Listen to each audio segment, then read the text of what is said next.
தலைவர் மேல ஒரு பயம் இல்ல. பயம் போயிடுச்சுன்னு சொல்ல மாட்டேன். பயம் இருந்தா தான் அந்த பயம் போயிடுச்சுன்னு நான் சொல்லுவேன். பயமே வரல ஸ்டாலின் மேல. இது எவ்வளவு பெரிய பலவீனம் தெரியுமா? நான் பல நேரங்கள்ல சொல்லுங்க. நீங்க நான் சாட்டைய சொல்லட்டுவேன். நான் சர்வாதிகாரியாக மாறுவேன்லாம் அவரோட ஸ்டாலின் சொன்னீங்க. நீங்க சர்வாதிகாரியா மாற வேண்டாம். அதிகாரியா மாறுங்கன்னு கூட நான் 2 தடவ சொல்லி பார்த்தேன். கண்டுக்கவே இல்ல. ஆராசா பேசுறார், இன்னும் பல பேர் சாதாரண சிவாஜி கிருஷ்ணமூர்த்தி, செய்தி சாதிக்கு மாரி ஆட்கள் பேசினாலே சமூக வலைதளங்கள் மூலமா அது கட்சிக்கு எதிரா எங்கேயோ போய் நிக்குது. அப்போ அரசமைப்பு சட்டப்படி உயர் பதவியில் இருக்கிறவங்க எம்பியாவோ, மந்திரியாவோ இருக்கிற ஆராசா மாரி, பொன்முடி மாரி, துரைமுருகன் மாரி ஆட்கள் பேசினா என்ன மாரி விளைவு வரும்? அவங்களுக்கும் ஒரு சுய கட்டுப்பாடு இல்ல. நேற்றைக்காவது சாட்டைய கையில எடுத்தாரேன்னு நான் ஒரு பத்திரிகையாளரா சந்தோஷப்பட்டேன். ஏன்னா, அப்பதான் கட்சி தலைவங்க ஏதோ நடக்கிற தேர்தல்ல பூரா ஜெயிச்சுட்டு இருக்கோங்கிறது மட்டும் ஆளுமை இல்ல சார். கட்சிய உங்க கண்ட்ரோல்ல வைக்கணும். இப்படி ஒரு பார்வை பார்த்தாலே மிரளணும். அது ஏதோ சர்வாதிகாரம் இல்ல அது. தலைவனுக்குரிய பண்பு அது.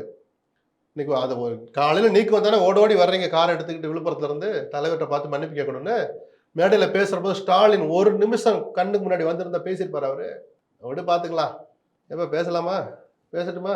அப்படின்னு இங்க கேட்குறீங்க. ஸ்டாலின் ஒருத்தர் மனக்கண்ணுல வந்துருதுன்னு உங்களுக்கு தோணவே இல்லையே. தலைவர் இருக்கிறார் நமக்கு மேலன்னு ஒரு பயம் இல்லையே.